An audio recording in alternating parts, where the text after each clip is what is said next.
Mark, did Roger send you his regrets? Yes, he mentioned he's Yeah, booked himself for calls and not realized exactly. He overbooked. I think he'll join us afterward, potentially after I lunch. think he said until 3 he's busy. Oh, until it's all right. Well, I mean, I think the schedule in the feast is probably done around 2-ish.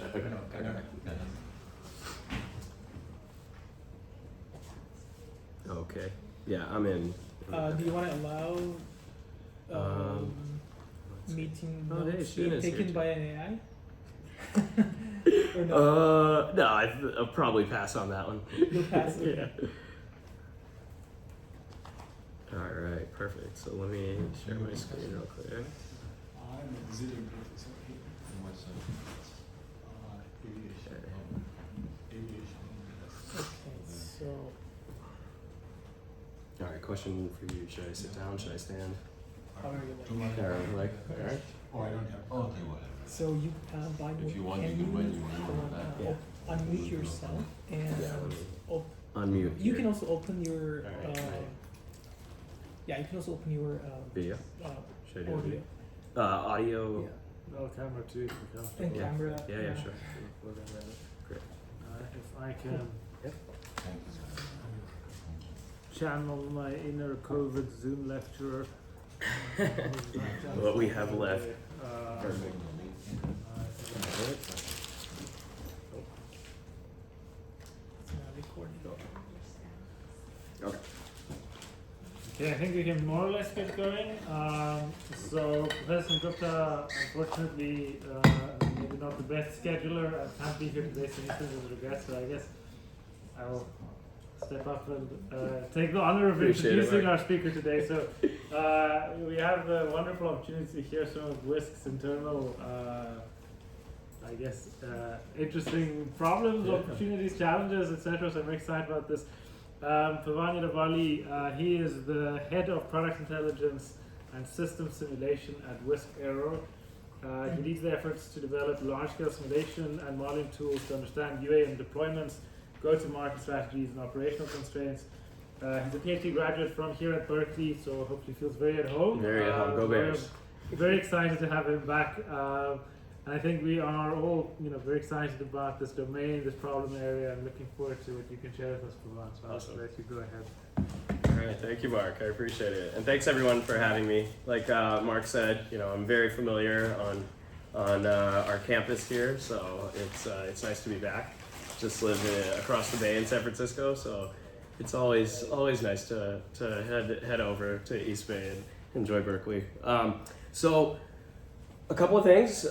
First thing is, as I won't reintroduce myself, but a very quick thing about me. I have a lot of Berkeley ties. I did my undergrad here as well in electrical engineering and computer science, and my master's at Columbia in electrical engineering. And after that, I actually had a lot of experience working at a startup as a digital signal processing software engineer.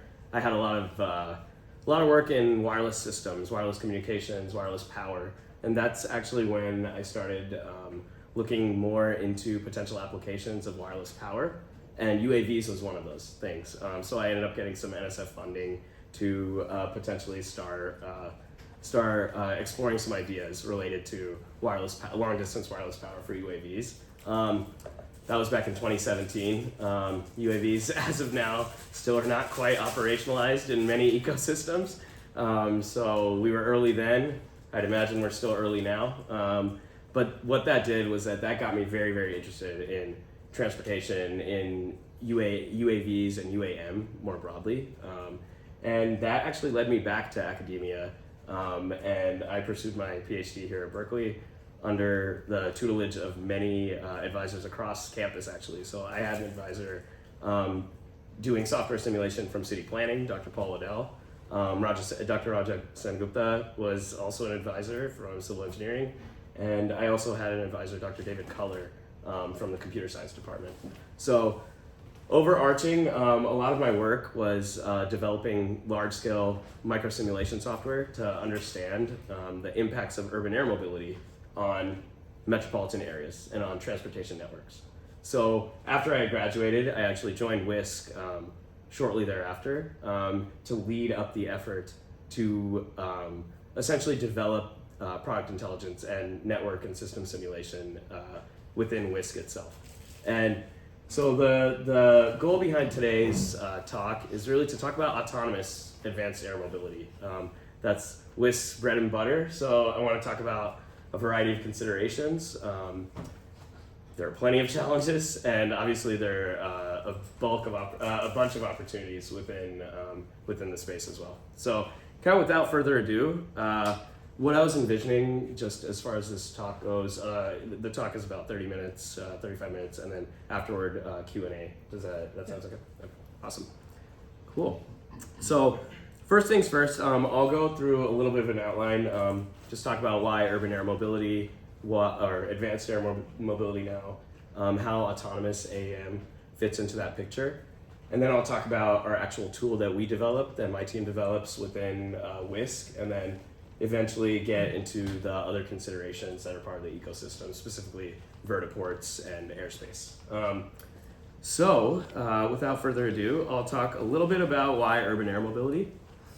I think we're all here because we're very interested in urban air mobility and just advanced air mobility more broadly.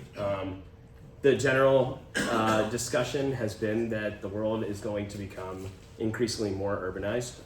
By 2030, we're expecting about 60% of the world's population to be in urban centers. And as a result of that, there will be a lot more travel. There will be potentially a lot more congestion. There will be a lot of strain on our transportation networks more broadly.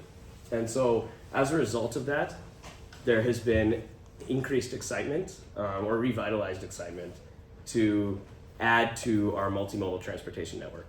Right now, due to traffic, due to congestion, due to safety issues, we're finding that our transportation networks globally across major metropolitan areas are not sufficient for the demand that we're giving them. So a potential solution to add to the multimodal transportation network would be to integrate urban air mobility into the landscape. And so as a result, one of the major things that I do want to mention is this is also part of trying to pursue the goal of becoming more sustainable and more environmentally friendly. And what we're trying to do is transportation obviously is one of the major sectors of GHG emissions. Stat off the top of my head, I believe it contributes to about 25 to 35% of total GHG emissions across the world, out of which I think about 75 to 80% are just light duty and small vehicles. So just the normal cars that we're driving, ICE cars that we're driving back and forth just to get groceries. So as a result, we want to be a part of the future of sustainable mobility and sustainable transportation. And we're hoping that UAM, being based predominantly in electric vertical takeoff and landing aircraft, will be part of that. Why is it happening now? Back in the 70s, there were plenty of flights being flown actually, just with helicopters, in places like New York, from the Pan Am building to Newark Airport to JFK to LaGuardia, and it was a very well utilized service. But it's still a helicopter, and there are single points of failure, and one incident after another led to kind of the halting of this transportation mode. So now, 50 years later, we are at a point of a convergence of a lot of brand new technologies that will help us propel this forward. First of all, electrification and decarbonization. So battery energy densities are becoming significantly more efficient. On top of that, mixed with a variety of micro mobility efforts that are coming out, scooters, shared bikes. There's a lot of innovation occurring in transportation. And then finally, we have increased compute at a level that we've never seen before. And that's allowed for extremely high fidelity, extremely powerful machine learning and artificial intelligence capabilities that will help us drive forward autonomy more broadly. So why are we here now again for advanced air mobility? It's because there's been a lot of convergence of the associated technologies that are allowing for this to potentially have its renaissance. So, the question then is, that's advanced air mobility. And what I want to talk about a little bit is what the advanced air mobility ecosystem looks like. AM involves everything from the aircraft to the airspace itself.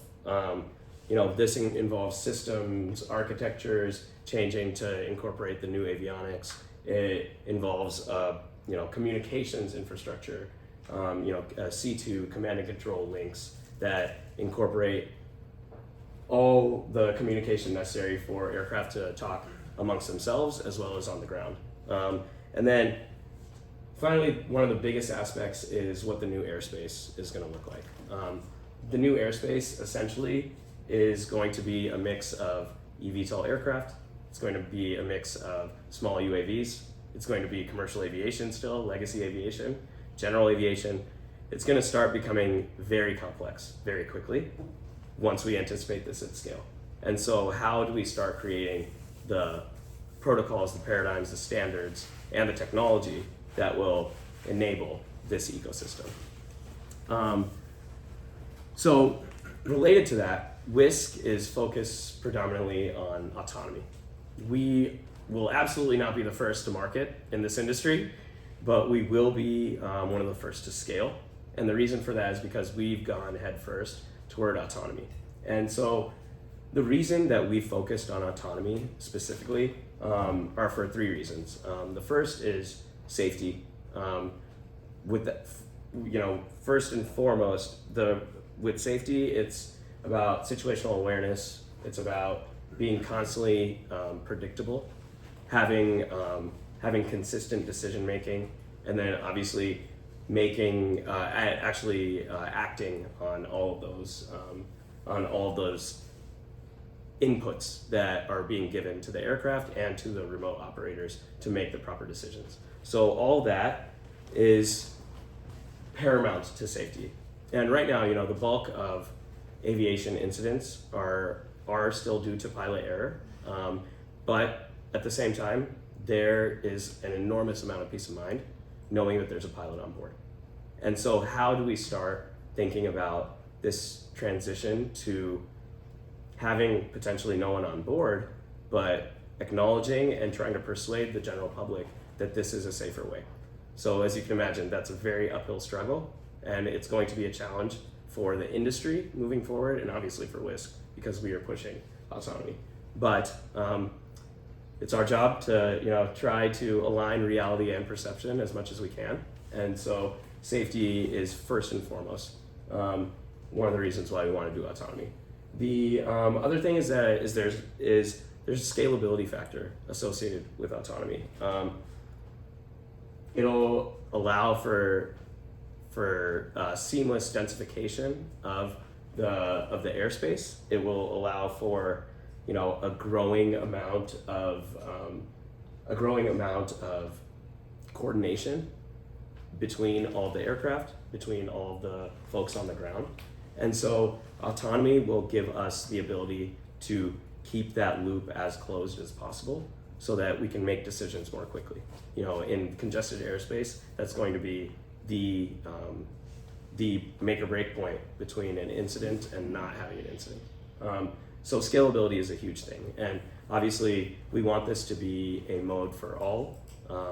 It may not start out like that, but eventually the goal is that it's going to be dense enough and scalable enough that we will have autonomy be able to solve a lot of those issues. And probably the third thing related to that scalability aspect is the notion that's near and dear to my heart, and probably the future of this industry, is that this will enable this industry to actually move forward in the future. And the reason for that, obviously, is that pilot training is an enormous cost. Being able to actually oversee aircraft at a one-to-many level is going to be an enormous driver, a cost driver to decrease costs.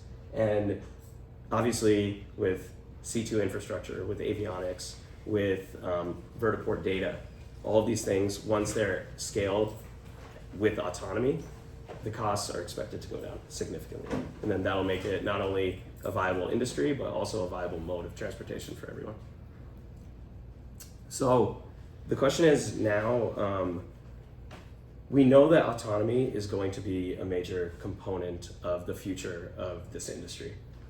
So I want to touch on a few of like the enabling elements. Let me, oh, sorry. A few of the enabling elements of autonomous AAM. So, you know, we at Whisk, and broadly the industry, I would say, are trying to follow that crawl, walk, run approach when it comes to, you know, actually incorporating all the things that are necessary to enable this ecosystem. You know, our ConOps has laid out a variety of elements that are going to be key to our autonomous operations. So for initial operations, we're going to have detect and avoid systems, landing hazard and avoidance systems. We're going to have extremely densified C2 links because we are talking about autonomy. Communication will be absolutely key, so that reliability aspect is going to be basically non-negotiable, right? And so to know that our links are as reliable and robust as possible is extremely important. Just quickly, yeah. What is the C2 jargon? C2 is command and control, and so that covers the bulk of all the communication links that are required between aircraft and on the ground as well, and with ATC. So then the other aspect is vertiports, and I'm going to get to vertiports in a little bit. That's going to be one of the last things I discuss, but it's a huge one. You know, the vertiports need to be these places, essentially the way we see airports, but at an even more granular temporal scale, where the operations are integrated, they're seamless, disembarking, embarking, load balancing, capacity balancing, all these aspects of maintenance associated with the aircraft, routine or unscheduled maintenance, all sorts of aspects need to be happening at these vertiports without anyone even noticing.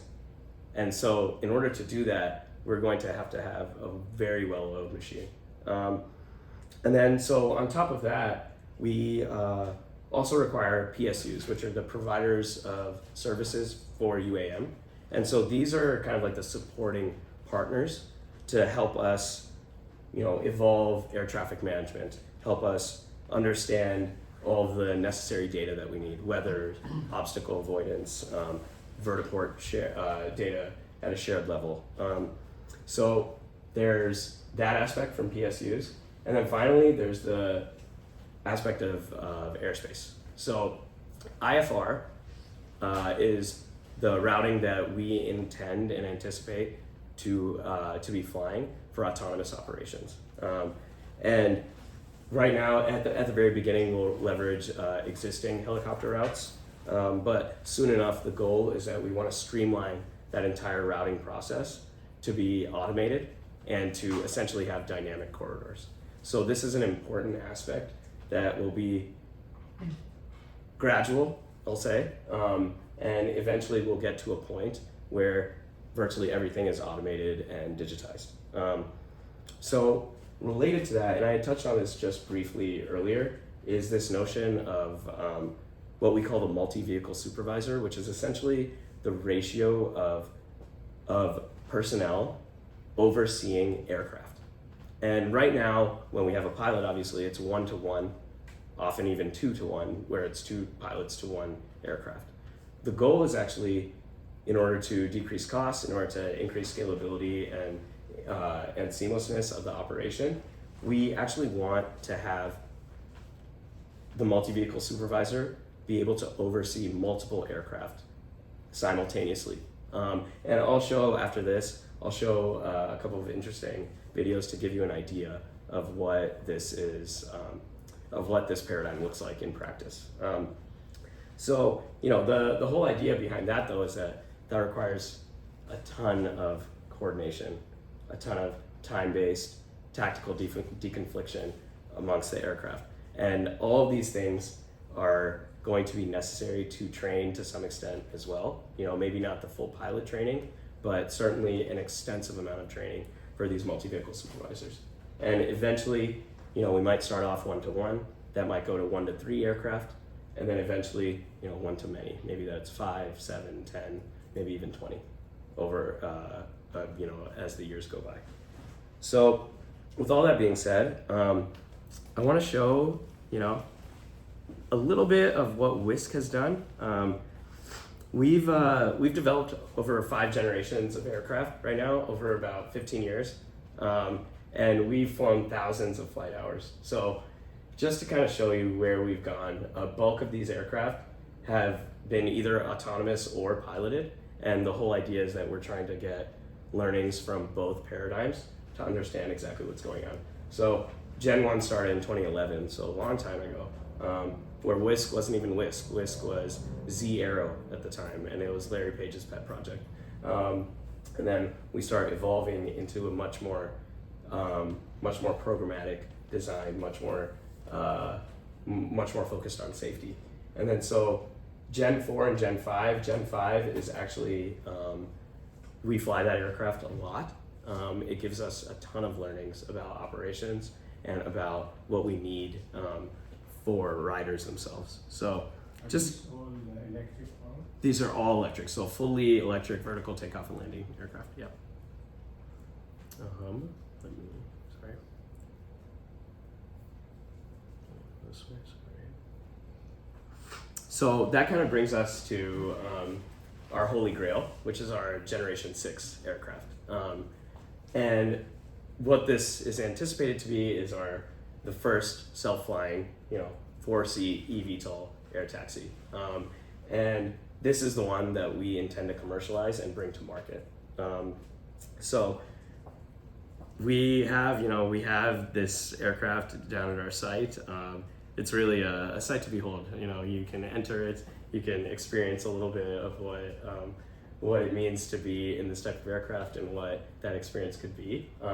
Just a couple of stats on what Gen 6 is.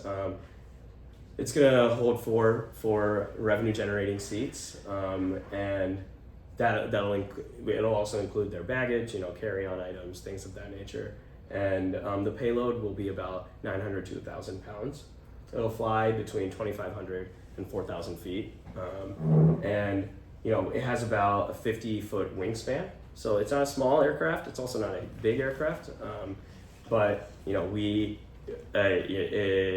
this always makes me think about, what is the space that we need to make these type of aircraft land and take off, without any hitch. And we also want this aircraft to have 90 miles of range and then reserves on top of that. Obviously, we're complying. That's based on today's battery technology, but we're also complying with the FAA and other regulatory bodies to make sure that we are, in compliance with the reserve requirements that will be necessary for any flight. We'll fly, 110 to 120 knots at cruise, and the idea is to have a fairly fast charging time of about 15 minutes, up to 15 minutes. But the goal of any operation is really to minimize those turnaround times and to maximize throughputs. So, this is what we anticipate to sell. Yeah. What's the big difference between this and Gen 5? So Gen 5, the biggest difference is in range and honestly in all of the avionics specifically. So basically everything here, Gen 5 also could only seat 2 passengers. So everything is a bit of an upgrade with Gen 6. And all of our analysis too has shown that Gen 6 at this range and at this seating configuration is viable for our business. So, yeah. So I want to also go a little bit into the evolution of self-flying and what this notion means. The first, I'll go through where we are and what we really mean by all of this. The first is obviously we're used to this notion of the onboard pilot. That pilot aviates, navigates, communicates, really does everything. And they're in the aircraft, they are with us. Then there's been this paradigm of remote piloting. Now they're not in the aircraft, but they do have like a stick and rudder down there on the ground, and they are doing everything that an onboard pilot would do. So there has been that technology and that system architecture. Then we've sort of evolved into autopilot. So the onboard pilot, of course, is doing a lot of the aviating and navigating, but the autopilot is actually doing the bulk of the heavy lifting at this point. And frankly, the bulk of commercial aviation now uses autopilot. And so we're not too far from the future of self-flying as it is. And so where we are developing our work at Wisk is in self-flying.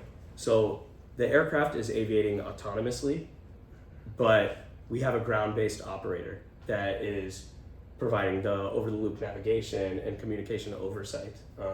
And as I was mentioning, that supervisor would be looking at multiple aircraft at a time and just overseeing that all as well. So that's where we are right now, and that's what we're going toward as a paradigm, Wisk specifically. And eventually, we'll probably get to that point of total autonomy. And what that means is that the aircraft is doing everything on its own. No human oversight either. I'm not in the game of predicting, and I would say that, I think we're a little bit of a ways from that type of notion, not even technologically, but even societally. So with all that being said, this is a little bit of a longer video, but I wanted to show it and I wanted to keep it here because this gives a really fun picture of what self-flying means with that human oversight. Yeah, perfect. Okay, so there's audio. At Wisk, we envision a future where you spend less time getting there and more time being there. As a passenger, your seamless experience begins with our autonomous eVTOL air taxi. However, there's a lot going on behind the scenes to ensure your flight is safe and comfortable. Let's introduce you to some of the team that's helping us fulfill our mission. Welcome to Wisk. I'm Corey, your hospitality manager for today's experience. We're excited to share with you the ecosystem and the network of people that make autonomous air taxi flights possible. We'll start with our Fleet Operations Center, or FOC. Much like traditional airlines, this is where we monitor all aspects of our service. From here, our fleet managers, like Peyton, oversee all of our operations. Peyton, why don't you tell us a little bit more about what you do? Thanks, Corey, and welcome everyone. I'm part of the team responsible for ensuring the air taxi is ready for your flight. My team oversees a wide range of operations, including managing and tracking the fleet, pre-departure planning, scheduling, and dispatching. In addition to our fleet managers, the Fleet Operations Center hosts our ground-based supervisors, which we call multi-vehicle supervisors, or MVS. I'd like to introduce you to Allison, the MVS who will be monitoring your flight. Thanks, Peyton. Once the fleet manager has ensured your air taxi is ready, they'll hand it off to me. Each MVS supervises multiple air taxis and acts as pilot in command for each aircraft. My job is to coordinate with air traffic control and then initiate and monitor the flight throughout your entire journey. The system is designed to react autonomously to most events, like keeping clear of other air traffic and responding to unlikely system failures. If needed, I can send direct commands to the aircraft. For example, I can redirect the aircraft to an alternate landing site if your original destination becomes unavailable. I can also change the flight path in response to ATC commands. Should it ever be necessary, I can execute an immediate precautionary landing. Thanks, Allison. As your hospitality manager, I'm available to you throughout your flight. I'm responsible for ensuring your comfort, providing safety information, instruction, and updates. Before we take off, you'll need to follow the safety briefing video on your passenger screens. The vertiport ground crew will then secure the cabin and conduct visual verification that the aircraft is ready for departure. After final checks, our MVS Allison will communicate to air traffic control that we are ready for flight. Hey Corey, I just got confirmation from the fleet manager that your air taxi is ready. The aircraft is currently taking off vertically using the 12 propellers, 6 on the front of the wing and 6 behind the wing. As we transition to cruise flight, the front propellers rotate forward to generate the thrust needed for wing-borne flight. The 6 rear propellers have stopped and latched, and we are now completely wing-borne. During your journey, our autonomous system is monitoring for any unanticipated weather hazards and flight restrictions. We work closely with air traffic control and use a combination of onboard and offboard sensors to monitor for potential air traffic conflicts. As you can see, we've identified an approaching aircraft. The system has calculated a slight course adjustment to maintain a safe clearance. It has also notified Allison, who has relayed our course adjustment to ATC. We will return to our previous course momentarily, and you should still land on time. As we begin to transition from wing-borne flight into hover, the rear propellers will re-engage and the front propellers will return to their vertical position for landing. We have now safely landed at our destination. The vertiport crew will assist you with deboarding and unloading any luggage you may have. While your journey is over, our team still has some work to do. Every time you step onto a Whisk air taxi, you have a well-trained, closely coordinated team supporting your entire journey. From the fleet managers, multi-vehicle supervisors, and hospitality crew, to the vertiport and maintenance crews, our focus is your safety. We're dedicated to making sure you get to where you want to be safely, quickly, and affordably. From all of us here, thank you for joining us for our Whisk flight experience.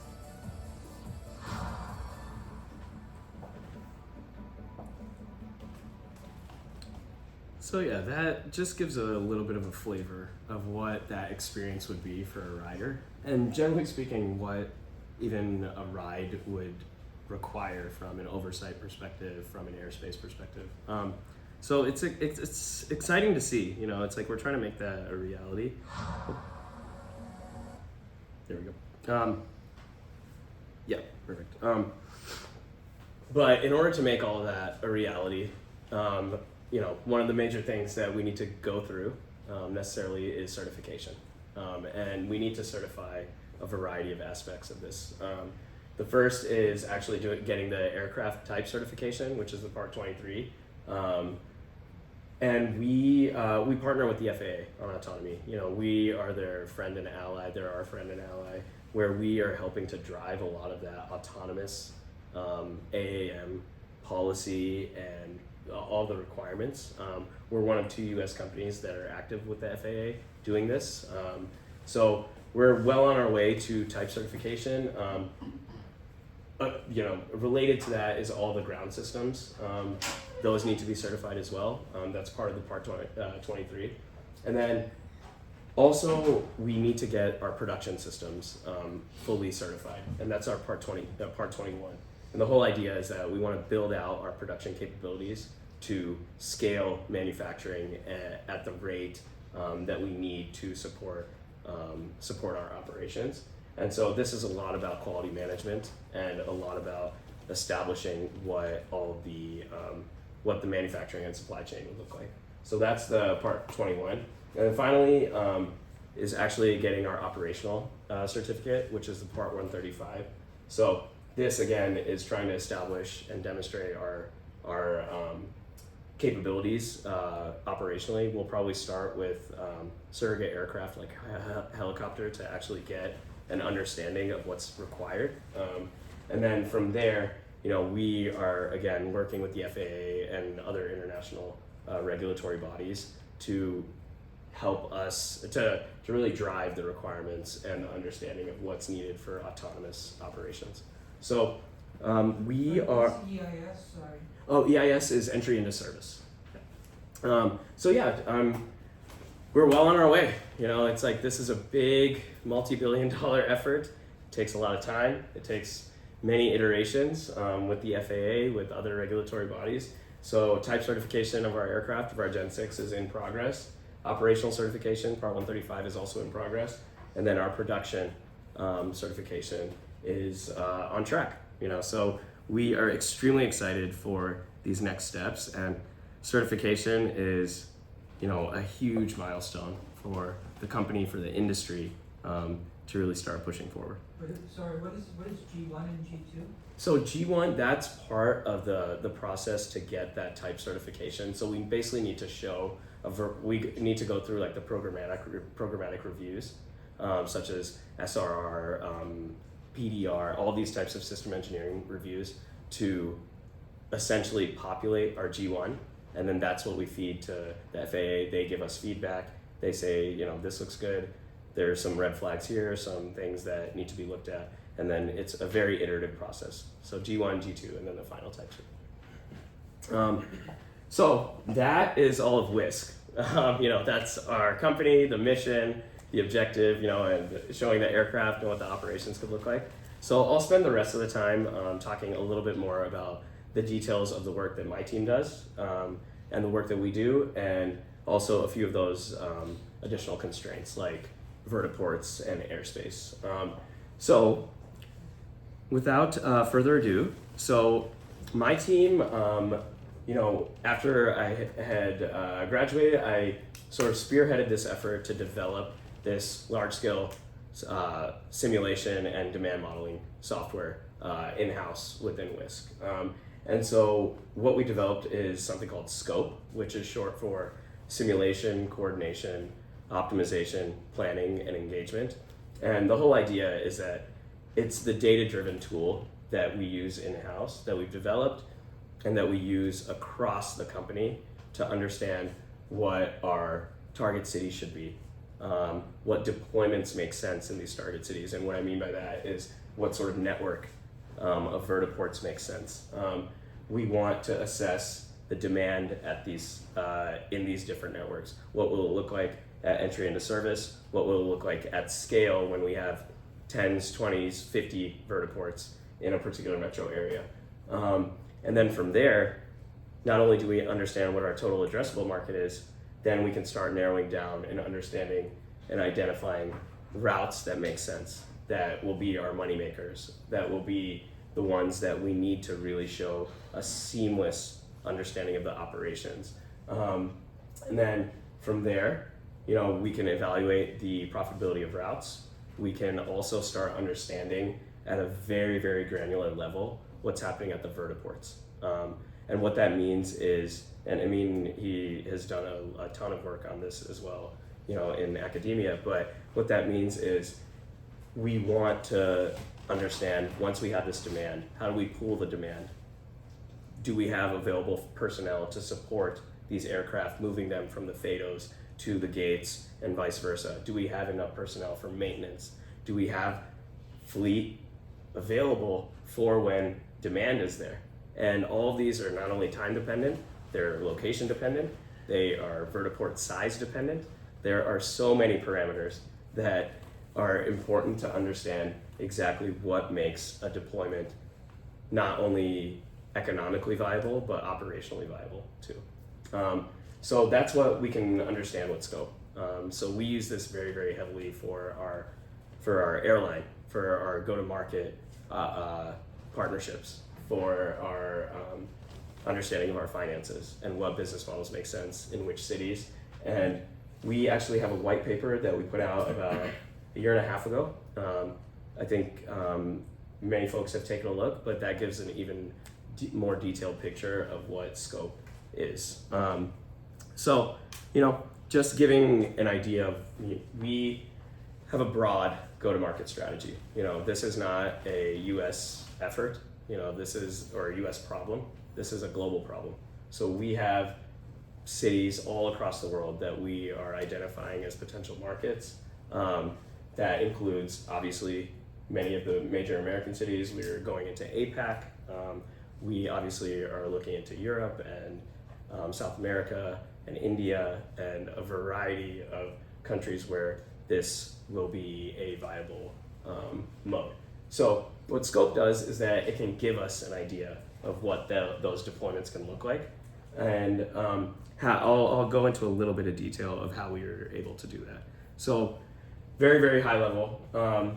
What we do is, it's heavily reliant on travel demand data. What we get is a bunch, so we'll start with the travel demand data and then I'll kind of go through the pipeline a little bit. We get, daily origin destination trips. These are millions and millions of trips. Like in the Bay Area, there are tens of millions of trips being taken per day across the 9-county Bay Area.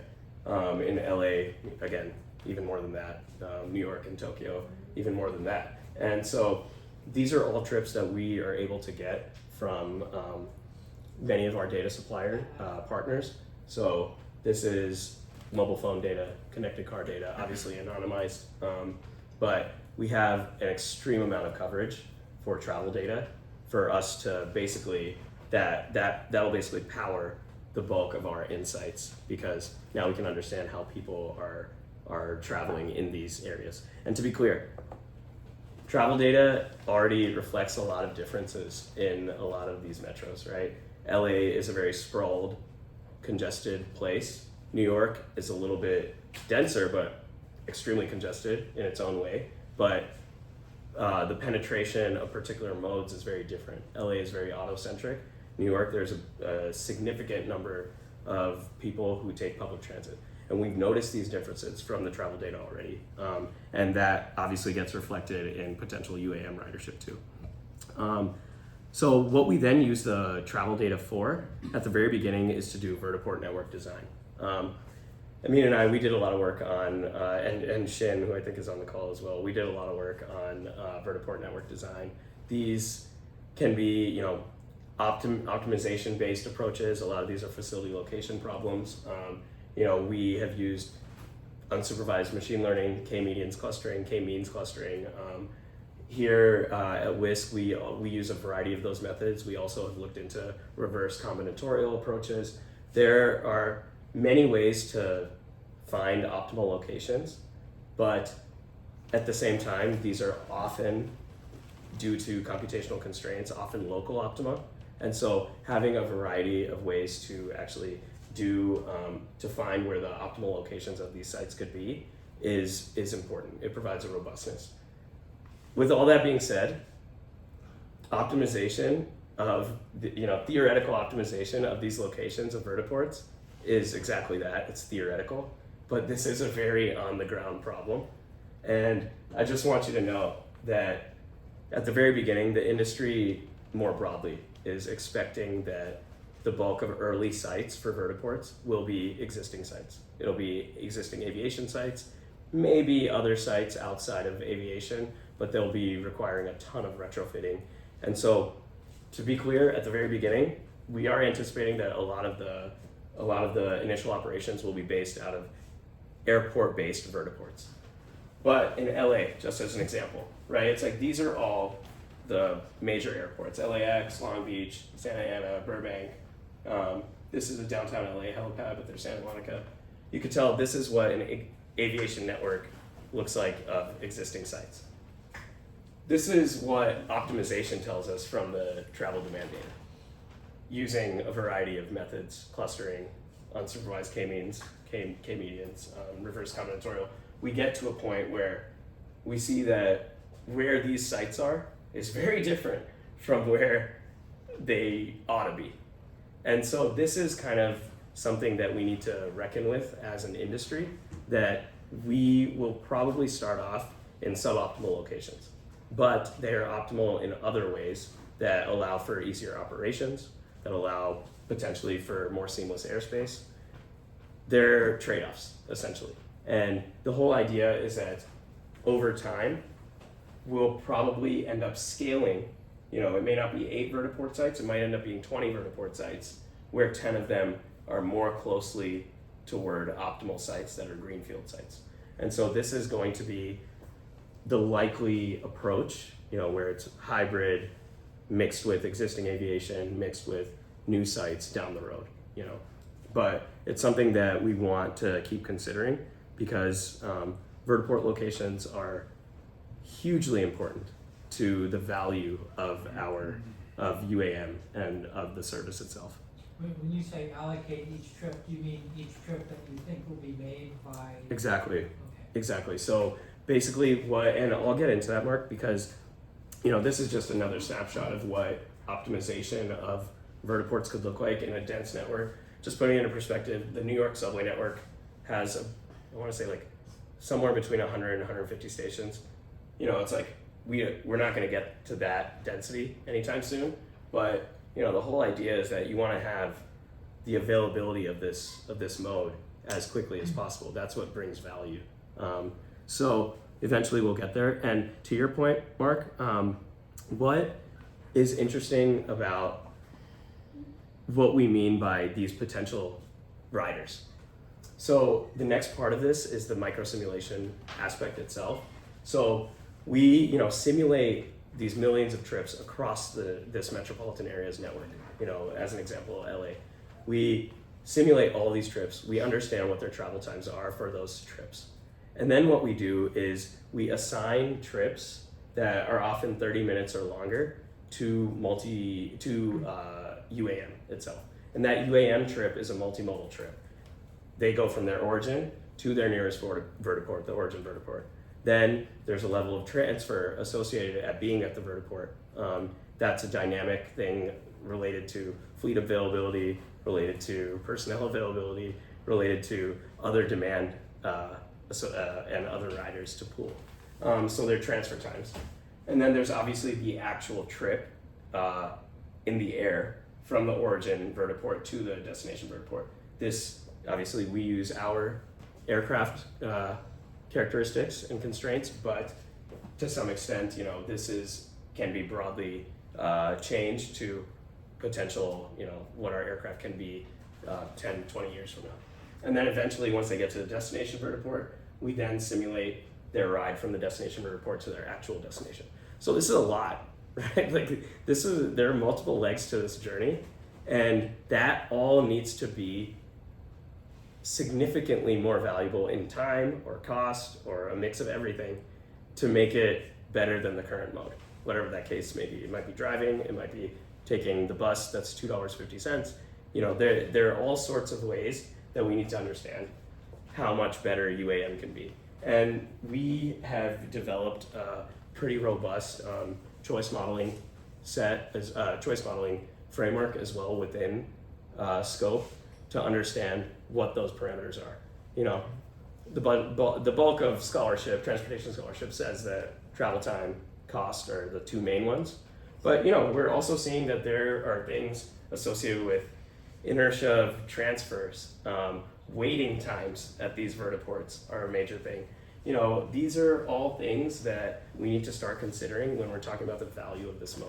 And so that's why going to the point of vertiport locationing and siting, if they're not near, then we have a problem, right? And that's something important, yeah. And you're simulating at the level of individual passengers? Yes, yeah. So it's at that micro simulation level where we're trying to do millions of trips and understand which ones would be viable for UAM based on the choice modeling. And I'm guessing you're going to talk about vertiports, but there's some set of constraints that you need to put in on how many vehicles you have and what capacity you have. Yes, yeah, exactly. And that's actually a big part of what happens. I'll get to that, but what happens operationally. Because you could have, hundreds, thousands of people coming into a vertiport at a time, but obviously our aircraft can only support 4, so it's like, how do you pool that demand? And how do you make sure that they don't wait too long such that the value of the trip is completely lost? So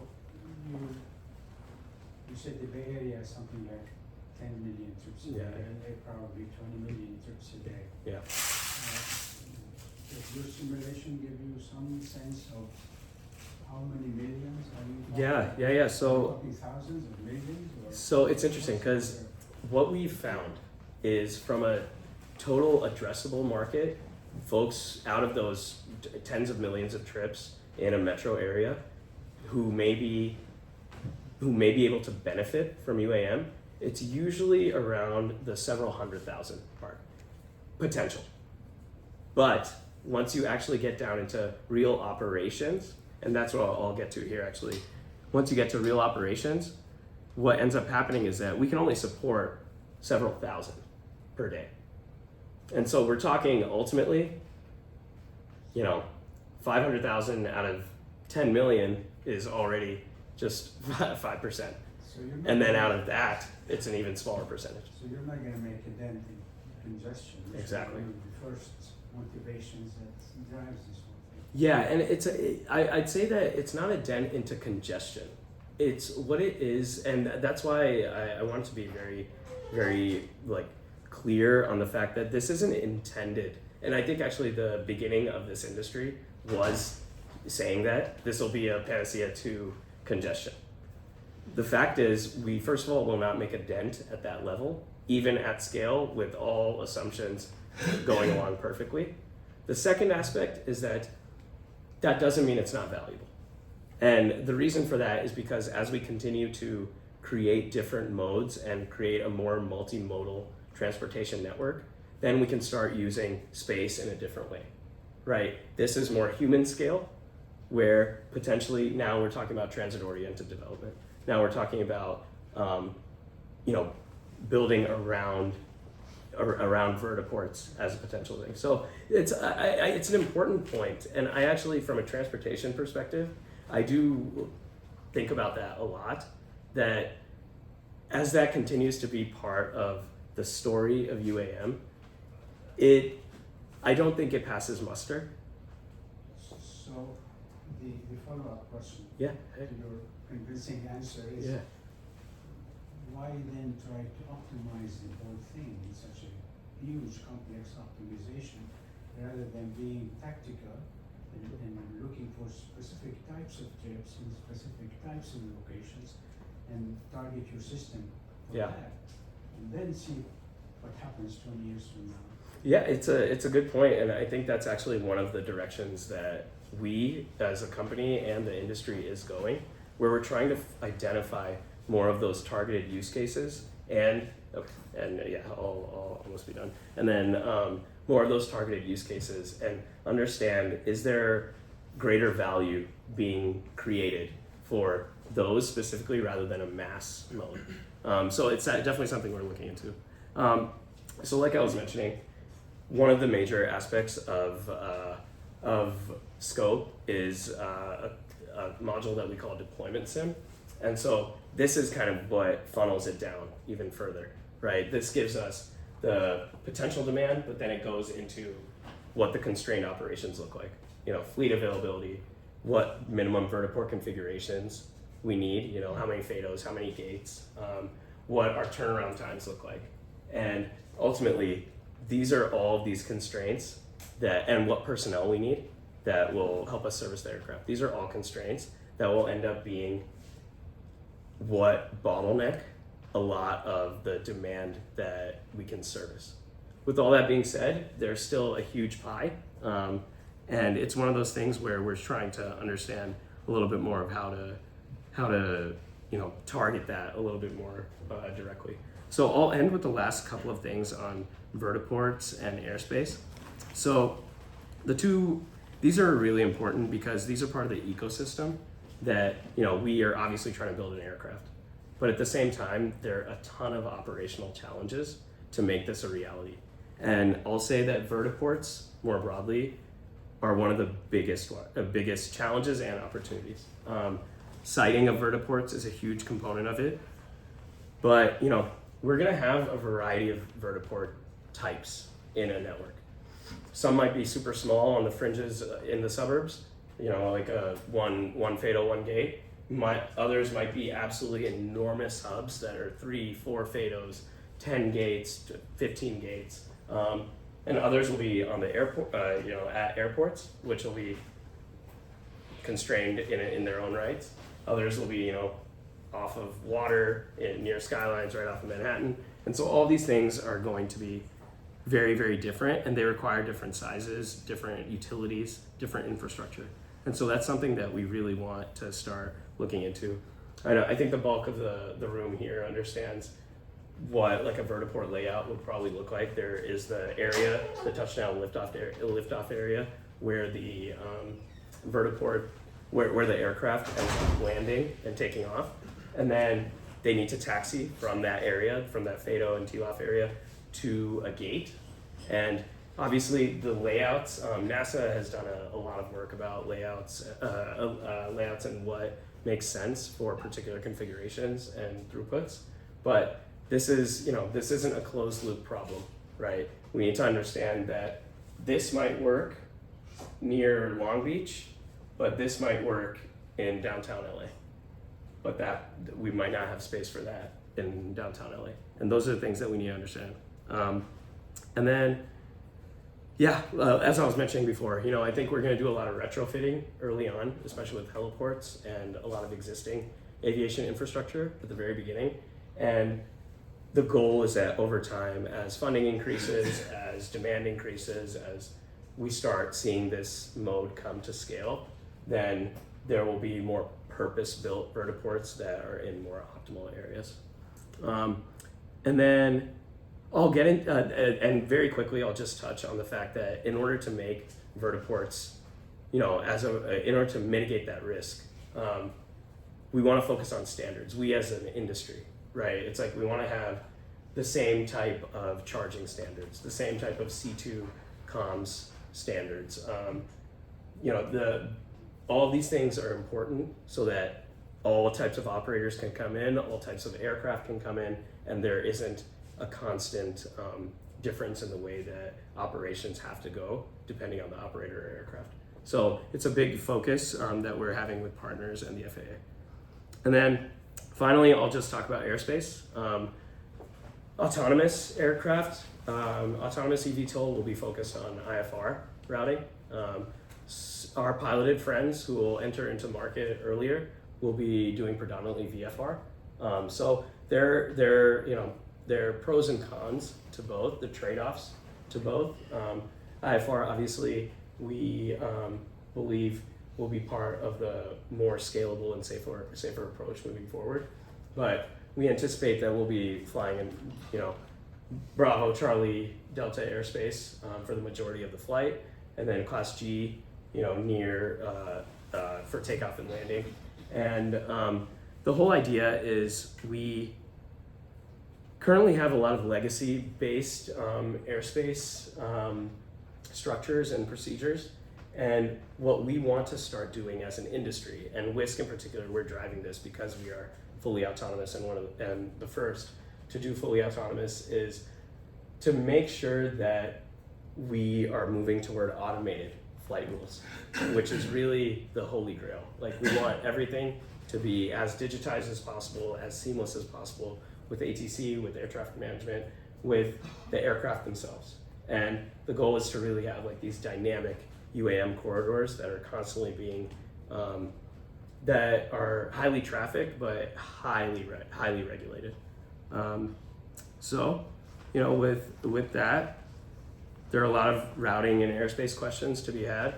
You know, these are just things that we're looking at right now of where the bottlenecks are going to be with respect to airspace. IFR, for instance, we don't imagine that IFR, VFR, AFR in the future will have different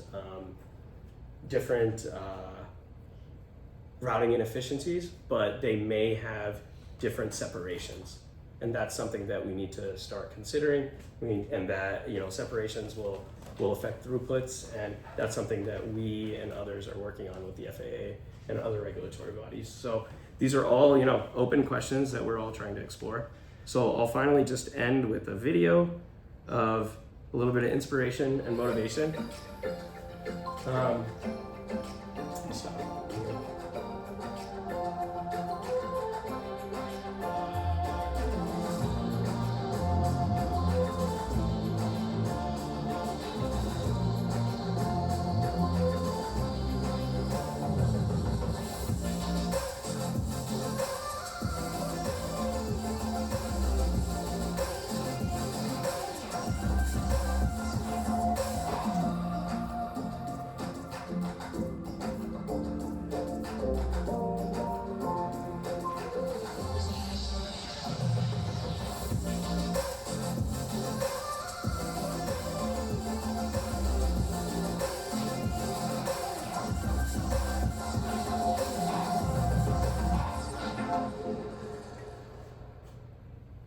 So yeah, I mean, we were the first to fly in LA at Long Beach Airport a little bit ago, and it's exciting. You know, there are a lot of challenges, a lot of opportunities.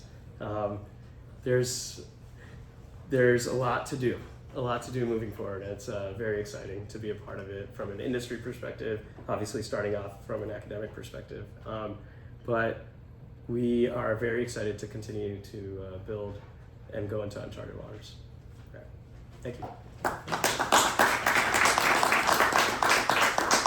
Yeah, a second. Hi, Pavan. Hi. Thanks for your presentation. Yeah. Pavan also teaches in my sustainable aviation class, and my students work with him. Yeah, absolutely. As interns and so forth. My questions are basic. Why lift plus cruise design, and why slats? Because these are sometimes limits. Sorry, what was the second part? You have basically two types. Yeah. The original picture that you were showing me of the design, so they're all lift plus screws across, Right. but then some have sleds, some have standing wheels. Yeah. Those sleds, The skids, yeah. So it's a good question. From a weight and aerodynamic perspective, especially during transition, this has been the design that there's actually, you'll probably notice that there's been a convergence in a lot of the OEM's designs in different ways. So this has been, through a lot of testing, one of the prevailing designs. Regarding skids versus wheels, that has been, that's been a discussion. It's one of those things where at the very beginning of the design, it was a weight-based issue. It was also one of those things that was causing quite a bit of challenge with wheels at the very beginning. But it's one of those things that we're exploring. Actually, there's no. I won't give a real satisfying answer to the skids versus wheels question, but it's definitely one thing that we're looking into. So regarding lift and cruise, what were the other designs, or I didn't understand, or are the other developers now moving towards this design? Because vector thrust was basically shown as the most. Yeah, so Joby has, I was just about to say, so I know Joby has moved predominantly toward vector thrust. It's a mix of a variety of things. You know, from a composites perspective, from an avionics perspective, we've found that our current configuration is the most optimal from just a lift to drag ratio and from a transitioning perspective, given the other design decisions that we made. But to be completely clear, there have been plenty of other designs, right? You know, Lilium has its own design, Volocopter has its own design, right? So there are different use cases. I won't really go into a judgment of which one is best. I think it's very use case dependent. okay. Yeah. Okay. Yeah, so I'm curious about your simulation. Yeah. So for agents to actually make an informed choice, whether they take other vehicles modes or the aircraft mode of transportation. Yeah.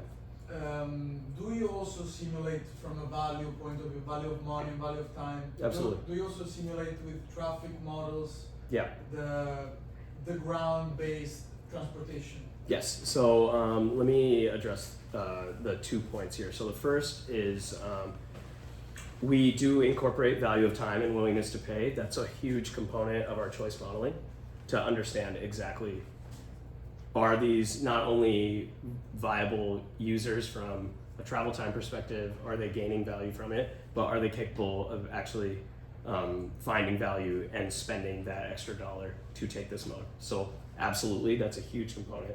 The second part related to ground-based traffic simulation, that's actually the crux of the micro simulation, where we've developed the full-scale network that's like millions of edges and nodes.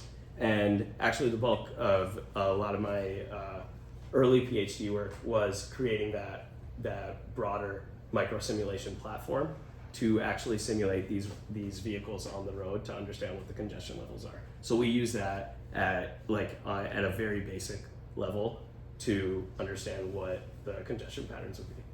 And did you base it from just scratch? Did you make it from scratch, or did you base it off some off the shelf? We actually didn't. So Manta was the open source simulation platform that I developed, and it leveraged a variety of physical models like the intelligent driver model. So I actually developed that. We compared the computational efficiencies to things like MatSim and Sumo and things like that. And what we found at that agent-based level at a metropolitan scale, it was very powerful. Yeah, go ahead. Yeah, I also have a question on that. So when you put in the RBS data, do you only select the driving mode as input to your? Yeah, it's a good question. So we try to get as many modes as possible. It's sometimes difficult to label what mode they are actually We've tried to have our suppliers give us as much of that like pre-processed data as possible. But yeah, the whole idea is that we don't just do driving trips. We want to do all the trips that exist in the metro area. So you rely on the provider to give you. Yeah. We're not doing our own type of polling or scraping of data. But, what's the income level of your target customers? It's interesting because it's very geography dependent. What we found initially was we had done some previous work that showed that around that $75,000 annual USD income was where people started being able to afford the service a little bit more and actually have a high enough value of time to really choose it. But that was several years ago. So we're actually refreshing a lot of the models to understand, and we're making it much more geography specific. So I have a feeling, as an example, New York and the Bay Area will be very, very different than a Orlando, or maybe even or another potential international market. So we're exploring that in pretty great detail, but we're refreshing it right now. I have one more. So this is actually not really related to system simulation group or product intelligence group, but like why 4-seater aircraft is selected? So there was a lot of internal analysis done on our end, where to the original question of actually moving from a 2-seater to a 4-seater, that was a huge exercise, analytical exercise to understand what our target revenue generation needs to be and what that would do to the weight of the aircraft, what it would do to the design of the aircraft and the other cost drivers associated with it. So that's where it landed on for now, given all the constraints that we have. But obviously, it's like larger aircraft have trade-offs as well. Smaller aircraft have trade-offs, right? It's like cost may be lower with smaller aircraft, but obviously revenue generation is a problem. Alternatively, large aircraft, it's like you're going to need a lot of supporting infrastructure, especially if it's like STOL versus VTOL, right? So there are a lot of different parameters that need to be considered, and that's what we landed on for now. Yeah. What are you learning from the experience of autonomous cars? We have been doing autonomous cars for 25 years, and it is still stop and go kind of a situation. And there it's working in a network already. And so what do you expect to learn from that, or would you think this would move faster than the autonomous cars? Yeah, so it's a good question. I would say that we've had both learnings, and also we've come to an understanding that the problem space is somewhat different. The first thing is that, understanding how autonomy is perceived, we have and we continue to gain a great deal of insight about how autonomy is perceived from riders and from non-riders of autonomous vehicles. As an example, I live in San Francisco. We take Waymos all the time. There is both a love and a hate for these cars, and Cruise already got their license revoked because their vehicle is not up to snuff right now. So what we have been learning a lot, and we keep a very, very close track of, is perception of autonomy. So that's on the more qualitative aspect. From a more technical aspect of autonomy as a problem, what we found, generally speaking, is that airspace has more broadly been a more straightforward problem than what is going on the ground. And in all of our tests and simulations, we found, only when we start doing an extreme amount of congestion in the airspace, which is what we expect at scale, do deconfliction events occur, do potential incidents occur. It's like we're simulating all of this, and we found, generally speaking, that it's much more straightforward, given that we have more degrees of freedom in the air than we do on the ground. So we've understood their learnings, but have also accepted that our problem is slightly different. You know, difficult in its own right in different ways, but also simpler in its own right. So Gano was asking a question. Oh yeah. I've got one more. Yeah, go ahead. You equated autonomy to easy scaling also. What is that based on? We equated autonomy to Autonomy to scale. right. It's not very clear to me that directly translates. Yeah. That's it's what we found is that autonomy is going to drive scale from essentially those three major points of like economics and the safety aspect. I would say safety is, you know, always going to be uncompromised, but the economics of it is we simply do not have the capacity to train and continually certify pilots over time at the number of aircraft that we need and at the density of throughput that we need at each of these So your levels. argument is basically autonomy increases economy. Yeah, exactly. Operation. Yep. Yeah. Outside of the safety aspect, you know, which I would say is the prime. Should I do Donald's first? Has one question. And we can actually like stop Yeah. this meeting soon because it's been. Sure. We're almost 20 minutes ago. Are we? He can. Do you see it? Actually. I think he can talk. Oh, should I is just? your audio? Yeah. Let me. Oh. Sorry. Let me stop the share here, and then okay. Gano is here. 1 second. Your volume is. Yeah. Let me.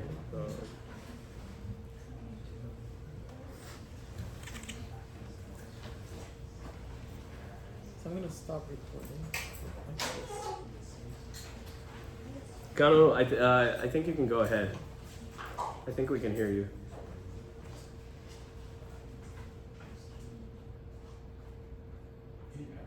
Oh. Probably is not there. Can you go ahead?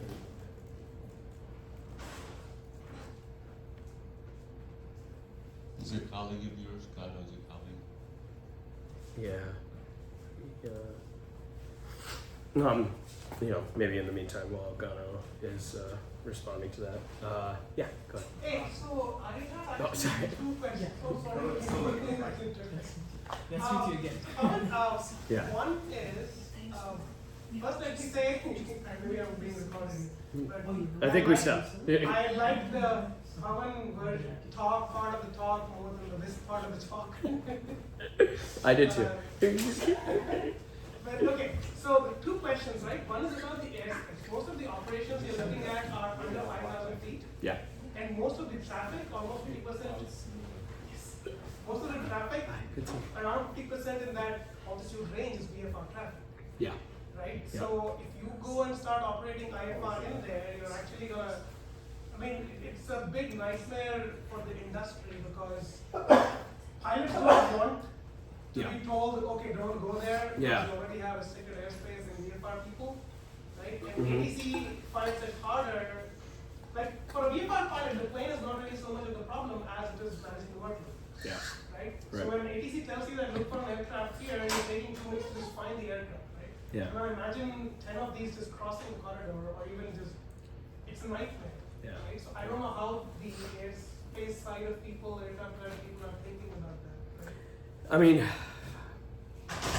candidly, it's a challenge, and I think like the VFR folks, especially as they are starting to enter into service like a few years from now, that's one of the major issues because we and others are obviously pushing the IFR approach a little bit, and we're trying to balance exactly what that airspace looks like. Like to be completely honest, Vish, like we're learning what that airspace is looking like, right? It's like I think a lot of the work, This more when after the thing. Yeah. The other one I wanted to ask, which is about so there are two aspects to the site: who are the users and who's paying for it. Yep. Right.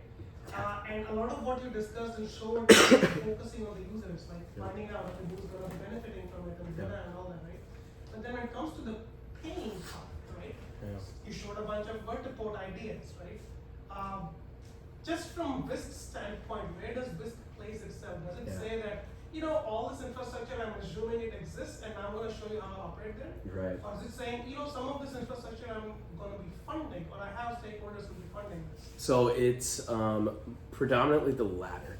It's like we're not operating in a black box as an OEM or as an operator. We have extremely deep engagements with vertiport developers who are the ones fronting they're the ones who are going to build these vertiports, whatever the case may be, and they are going to transfer those costs in some capacity to the operators, to the OEMs, in probably the form of a landing fee. Yes. And so we are obviously working with them to understand how to align our incentives a little bit, because they're incentivized to charge us as much as possible as an operator, while we, on the other hand, are trying to also exactly. So how do we start finding innovative ways to partner to make sure that, hey, a little bit of like, without us, you don't have a business. Without their infrastructure, we don't have a business, right? So we need to understand what that is. So we're in really close talks with vertiport developers and the local public agencies, especially like utilities and stuff like that, to find what the right partnerships are. And I'll say we, Whisk, Joby, Archer, all of the major operators and OEMs are doing the exact same thing. So and we're actually trying to partner together a lot of the time. Connected to that, how much have you thought of cargo? And on that note, the Dallas area, because I just discovered this morning a bunch of interesting cases where people are willing to really pay for it. And I mean, I think to one of the use case questions, cargo is a huge one, right? I mean, it's going to be like fairly bespoke, right? Because it's like in many cargo use cases, last mile is typically first and last mile tends to be the problem, while middle mile, which is what our type of aircraft would be able to solve, is not quite a huge problem depending, right? It's like in time sensitive operations, huge problem. Typically speaking, it depends on what it is. Medical cargo, big one. Yeah. Emergency, big one. Maybe even high value items that need to get from, point A to point B very quickly, big one. But we need to identify those. So today this was very interesting, right? So Dallas, for example, has the Metroplex has this region which transports microchips. Interesting. And they're discovering that trucks and trains destroy almost 15-20% of the microchips because of the way it's transported. Interesting. And there's no way around it because it's long distance and it's long distance for Metroplex. Right. But also it's very rugged roads and all that, right? Yeah. So they are interested in moving this middle mile, these microchip industry, and there are like 600 companies like this, not just microchips, but other value added cargo, right? Yeah. Who are like, okay, is air smoother in some sense and faster? Right. Right, but for an aircraft like the size of Whisk, it might be perfect use case because you don't want to carry too much, but you just have enough to carry the higher level. Exactly, and that's kind of it. Is like we've tried to identify that healthy balance between payloads and value of payload, and trying to it's an ongoing thing internally for us to identify that, like the ideal cargo use cases. But we're looking into it, no doubt. So that says that the vertiports should be just evolutionary. One will come where there is a demand. Nobody is going to build 25 vertiports suddenly because that's where the passenger demand seems to be. It's all going to be very selective. And to be clear, like I think we've seen a lot of this in the vertiport optimization work too, that where the network is at a current point in time will also drive demand in different ways, right? And so that will then affect where we place vertiports in the future. And it's all like, nothing is static essentially. And I agree with you. It's like, it's going to be extremely evolutionary. Have you seen Kapil's paper on vertiport design? Yes. Yeah. Kapil's. Kapil's. Yeah. Yeah, that the Vamos. Yeah. I see that. We built the factor locator. And that's probably how they will be really future ones will be built. Yeah. I agree. Because there are a lot more than just optimal placement of the location. Yeah, and Bonnevere, just to be clear, some things that we've been noticing that I think the industry is trying to understand a little bit more is this notion of downtown vertiports. In the end, downtown's anywhere across the world, limited in space, a ton of obstacles airspace wise. Yeah. And but a huge amount of demand. How do we resolve this? How do we address this? Are there creative ways to start, dispersing demand across downtown areas in different ways? But it's an open question. And the other thing about the optimal placement of vertiports, the optimal surfaces are very flat. Yeah. Okay, so there could be many best 15 airport locations or 15 vertiport locations, which change with some slight variation in one of your constraints. Yeah, so that's true. We found that, and I'm sure you have too, that this is an extremely sensitive problem to a variety of parameters. We were doing this for, at one time in the US, there was this desire as to how do you select, it will have dedicated routes. In order to do the dedicated routes, you were trying to find out what would be the best 15 optimal routes within the United States. And that's basically the same kind of a problem. Where do I have those nodes? And those nodes are very, very sensitive. Yeah, and that's why that locationing aspect, it's interesting because we can only go so far with that optimal and theoretical work, because in the end you need to see what's on the ground. And to the point of Joby has talked about parking structures and garages and things like creative ways, to be sure, but there are a litany of problems associated with putting an aircraft of this size, multiple aircraft, constantly back and forth on a parking garage that doesn't support these weights.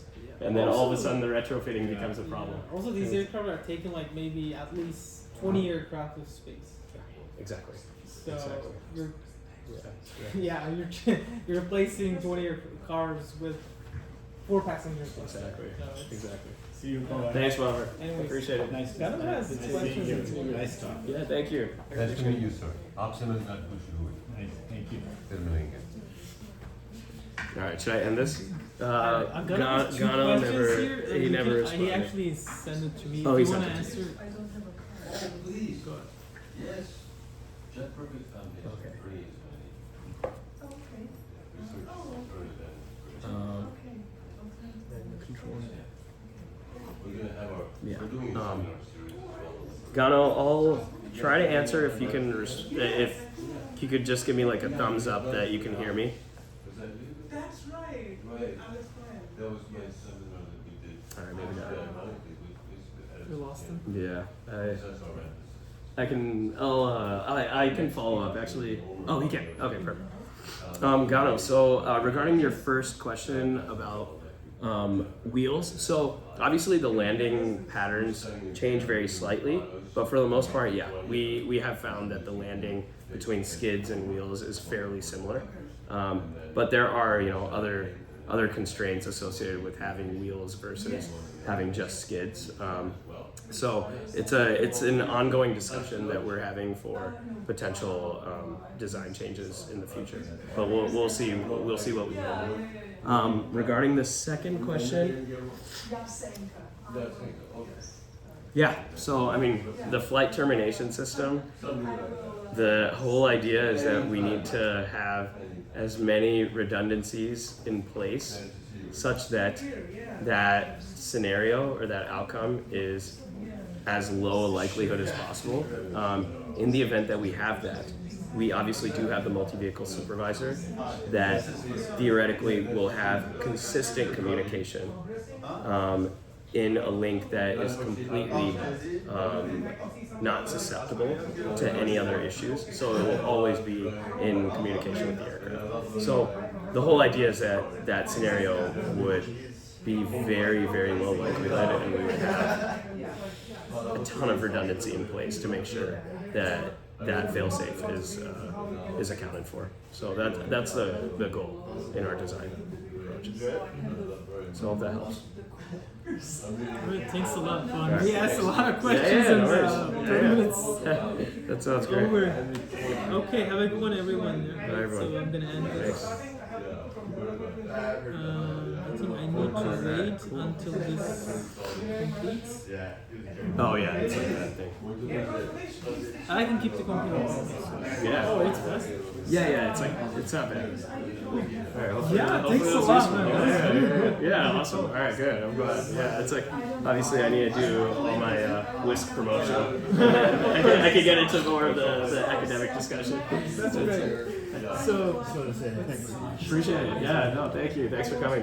so you're gonna stay here till 2:30? So I said, yeah, I can leave probably around like 2:30, 2:45. I don't know if we can grab lunch or something. Yeah, we can do that. So Raji can join us at 2. At 2? Yeah, at the very least. Huh? Can I come with? Can I come with? Yeah, come. I'm a new student in Raja's lab. Oh, you are? He's Okay. the new superstar. Oh, amazing. Well, welcome to Raja's lab. What's your name? Sorry? Jean-Luc. Jean-Luc. Very nice to meet you, Jean-Luc. So I heard that you did Manson. I did. Did you hear about what they're doing now? With, I know Schwann is looking into various. He's basically like upgrading the hell out of it. Is my understanding. Yeah, he's multi-threading it. Yeah. Like on GPUs. Yeah. So you That's can right. increase it by. No, but I looked at some of the code and like, damn. Yeah, because I. Not already in there. Yeah, because it was already parallelized in different ways, but yeah, Schwann was into it. Okay, so he's multi. That's great. Oh, yeah, awesome. Yeah, I mean it's really powerful. So I can imagine that as he multi-threads even further. Was that like all you? So I like we had like. Yes and no. You know, there was some foundational work at the very beginning from a postdoc from Paul's lab, and then, but yeah, I kind of built it from there. So, Yeah, really. Yeah, I appreciate it. Yeah. It's Yeah. nice to meet the guy who actually like coded. Yeah, no, totally. Yeah, I'm glad it's being used. That's very exciting. Yeah, I think they're calibrating for it. Awesome. Yeah, Okay, actually, good. Do you know what data they're using for calibration? I'll do it. I think they're doing newer lift stuff. Okay. Good to see you. Good to see you. Yeah. Actually, so- How about the hug? Yeah, very nice to see you. How is Yeah. everything? Okay. Good. So where's Candace? Candace now, she is at a consulting company, from what I recall. She's been around for. She was so great. I know. It was